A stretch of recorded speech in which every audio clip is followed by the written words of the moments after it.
Good morning बच्चों। आज मैं आपको नॉमिनेटिव एब्सोल्यूट का यूज़ करके कैसे सिंपल सेंटेंस बनाया जाता है वो बताने जा रहा हूँ। ज़रा ध्यान दें। तो पहला वर्ड आया नॉमिनेटिव एब्सोल्यूट क्या होता है। बहुत लोग यही नहीं समझ पाएंगे नॉमिनेटिव एब्सोल्यूट क्या होता है, तो मेरी बात ध्यान से सुने।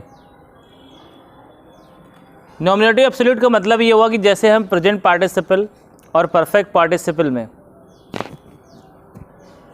सिंपल सेंटेंस बनाते थे तो देखा करते थे क्या होता था कि मोस्टली दोनों सेंटेंस के सब्जेक्ट सेम होते थे। ध्यान दीजिए ज़रा। तो नॉमिनेटिव एब्सोल्यूट में क्या होगा, सब्जेक्ट बिल्कुल ही अलग अलग होंगे। सिर्फ दो कंडीशंस का नॉमिनेटिव एब्सोल्यूट होता है। मतलब नॉमिनेटिव एब्सोल्यूट का क्या मतलब हुआ, पहले सेंटेंस का सब्जेक्ट अलग, दूसरे सेंटेंस का सब्जेक्ट अलग होता है। ठीक है, जैसे देखो एक सेंटेंस में लिख रहा हूँ, द गेम वॉज ओवर। इसके बाद लिखा था all the players left the field. ध्यान दें यहाँ पे, the game was over all the players left the field. खेल खत्म हो गया था, सभी खिलाड़ियों ने मैदान छोड़ दिया। ठीक है, अब जरा गौर फरमाएं, बताएं पहले सेंटेंस का सब्जेक्ट कौन है और दूसरे सेंटेंस का सब्जेक्ट कौन है। आपको ऐसा नहीं लग रहा कि दोनों सेंटेंस के सब्जेक्ट अलग अलग हैं, है ना? तो बताओ, प्रेजेंट पार्टिसिपल बनाते समय हम यहाँ पे जब इसका अर्थ निकालते तो के कारण निकलता। देखो चाहे द गेम वाज ओवर, खेल खत्म हो गया, all the players left the field, सभी खिलाड़ियों ने मैदान छोड़ दिया। तो इसका अर्थ जब निकालेंगे, एक सेंटेंस बनाएंगे तो गेम खत्म होने के कारण सभी खिलाड़ियों ने मैदान छोड़ दिया। ये सेंटेंस हमारे दिमाग में बन के आ रहा है। तो हमने आपको बताया था के कारण जब अर्थ निकलता है तो हमने बताया था आपसे कि was, were, is, am, are या फिर क्या, विल बी या शैल बी। अगर ये होते हैं तो इनकी जगह में हम लोग क्या करते थे, के कारण अर्थ निकलने में बी लगा के, बी ई लिख के उसमें आईएनजी लगा के सेंटेंस की शुरुआत करते थे। प्रेजेंट पार्टिसिपल का ये आखिरी रूल था जो मैंने पिछले वीडियो में सबसे लास्ट में बताया था। प्रेजेंट पार्टिसिपल के इसी रूल पे नॉमिनेटिव एब्सोल्यूट का यूज होता है। नॉमिनेटिव एब्सोल्यूट में बार बार नाम ले रहा हूँ, आपके समझ में आ रहा है इसका यूज कैसे होता है। तो यूज ऐसे होता है कि जैसे पार्टिसिपल में पहला सब्जेक्ट नहीं लिखते थे, यहाँ पे पहला सब्जेक्ट लिखना पड़ेगा। क्यों लिखना पड़ेगा, क्योंकि सब्जेक्ट अलग अलग हैं तो पहले सब्जेक्ट को रखेंगे कहाँ भाई। अगर इसकी बात करें, हमने क्या कहा आपसे, खेल खत्म होने के कारण, मतलब खेल का भी तो नाम लिया तो खेल भी तो अपनी पोजीशन लेगा। तो यहाँ पे देखो नॉमिनेटिव एब्सोल्यूट कैसे बनेगा। नॉमिनेटिव एब्सोल्यूट का मतलब ये हुआ दोनों के सब्जेक्ट लिखना है। आप क्या करेंगे, वॉज वर की जगह क्या लगा देंगे, जहाँ पे सब्जेक्ट था वहीं रखेंगे, बस वॉज वर की जगह क्या लगा देंगे यहाँ पे, being, the game being over. क्या मतलब हुआ, खेल खत्म हो जाने के कारण, फिर क्या होगा, comma, all the players left the field. ठीक बच्चों, मैं एक आध एग्जाम्पल्स इसके आपको दे रहा हूं, आप लोग ध्यान दें और आपको उन्हें करना है। जैसे लिखा था,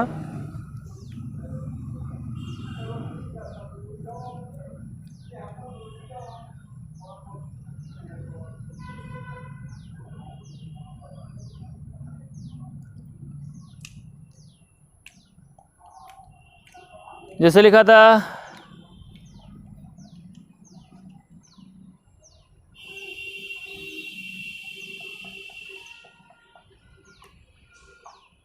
mother was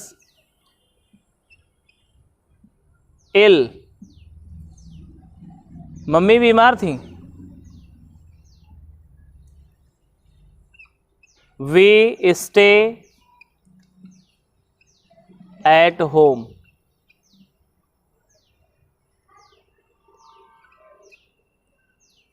we stayed at home.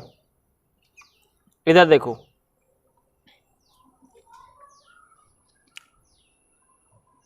Mummy बीमार थी, वी स्टेड है एट होम, हम घर पर रुके। अब आपको यहाँ पे क्या लग रहा है? अब पहले में सब्जेक्ट कौन है? मम्मी। और दूसरे में सब्जेक्ट कौन है? हम लोग। तो कैसे बनाएंगे इसको?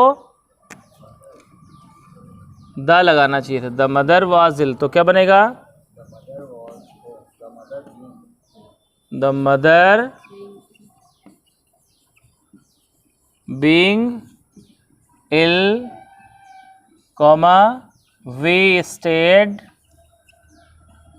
Eight home. ऐसे में कुछ और एग्जांपल दे रहा हूं आपको, और ज़रा इनको भी करके दिखाएं।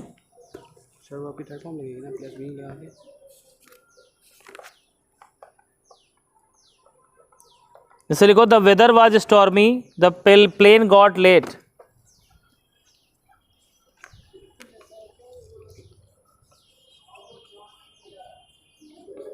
द वेदर वाज स्टॉर्मी,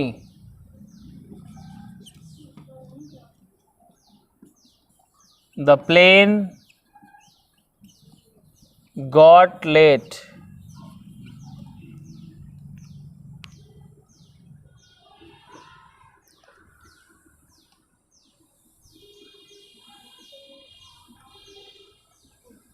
बनाए जल्दी से इसको, आपको 1 मिनट का टाइम मिल रहा है।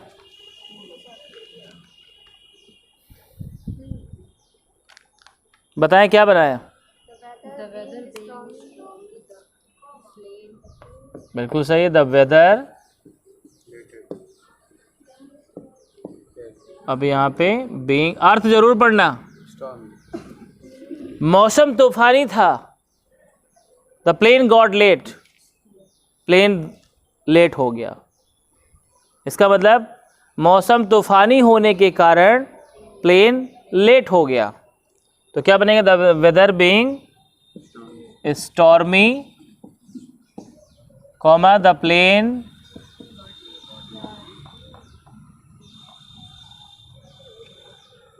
Got late. ठीक बेटा। अब देखिए अगली कंडीशंस में, देखिए बच्चों, प्रेजेंट पार्टिसिपल में ये यही वाज वर्ब वाली जो बीइंग वाली कंडीशन थी, इस पे नॉमिनेटिव एब्सोल्यूट लगता है। और एक कंडीशन होती है परफेक्ट पार्टिसिपल। परफेक्ट पार्टिसिपल में भी नॉमिनेटिव एब्सोल्यूट का यूज होता है। जैसे देखना कैसे, जैसे लिखा है, the sun set, the birds started to fly towards their nests। अब जरा गौर करें, अर्थ पढ़ते हैं। द सनसेट, सूर्य छुप गया। आप जानते हैं सूर्य छुपने के बाद कुछ समय तक उजाला रहता है। The birds started to fly towards their nest, चिड़ियों ने अपने घोंसलों की तरफ उड़ना शुरू कर दिया। ये इसका मतलब है। तो बेटा ध्यान दे, आपको ऐसा नहीं लग रहा है पहले का सब्जेक्ट कौन है, दूसरे का सब्जेक्ट कौन है? तो दोनों सब्जेक्ट का आना जरूरी है ना। ये काम पहले हुआ है, इसके बाद वो काम शुरू हुआ है कि नहीं? ऐसा परफेक्ट पार्टिसिपल का यूज होना चाहिए। तो इसमें नॉमिनेटिव एब्सोल्यूट लगाएंगे तो कैसे करेंगे? परफेक्ट पार्टिसिपल तो हैविंग से शुरू होता था, लेकिन हमने आपको क्या बताया? नॉमिनेटिव एब्सोल्यूट मतलब क्या होता है? सब्जेक्ट भी अपनी पोजीशन पे रहेगा। ठीक है, तो इसको कैसे बनाएंगे? द शन, इसके बाद क्या लगाओगे? हैविंग शेट, फिर कॉमा, पूरा sentence. The birds started to fly towards their nest, ऐसे बनेगा, इस तरह से बना सकते हैं। अब और कुछ एग्जाम्पल लिख सकते हैं आप लोग, लिखें जरा। The sun rose, the fog disappeared. The sun rose, the fog disappeared.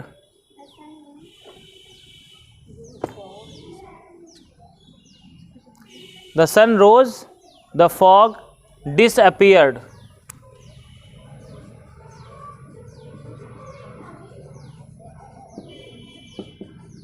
The fog disappeared.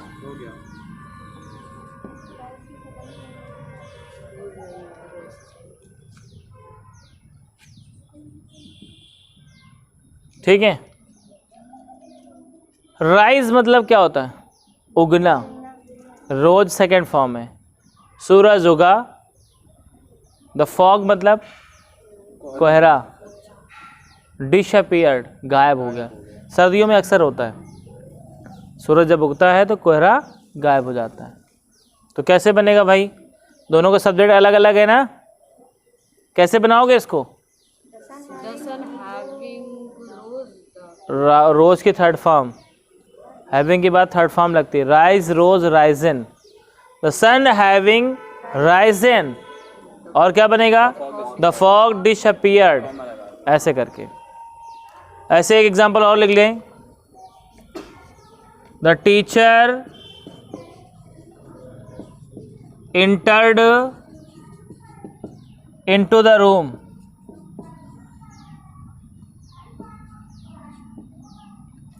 इसके बाद all the students stood up. All the students stood up.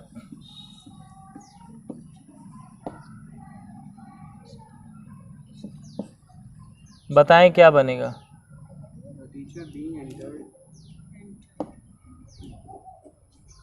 इसमें बीइंग कैसे लग जाएगा? इसमें वाजवर है क्या? तो फिर परफेक्ट पार्टिसिपल के हिसाब से बनाएंगे। कैसे बनेगा? The teacher having entered into the room, comma all the student stood up. इस तरह से बनेगा।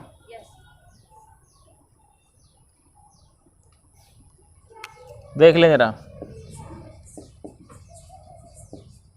द टीचर, इसके बाद लगाएंगे having entered into the room,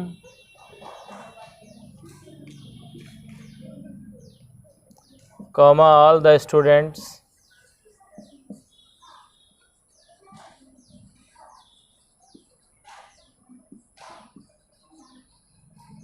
stood up। तो इस प्रकार बेटा इस वीडियो लेक्चर में इतना ही। और अगर कोई भी समस्या आप लोगों को आती है इसमें तो कमेंट करके ज़रूर बताएं। अब बाकी के जो बचे हुए रूल्स हैं वो मैं आगे आपको बताऊंगा। तब तक के लिए bye bye, have a nice time.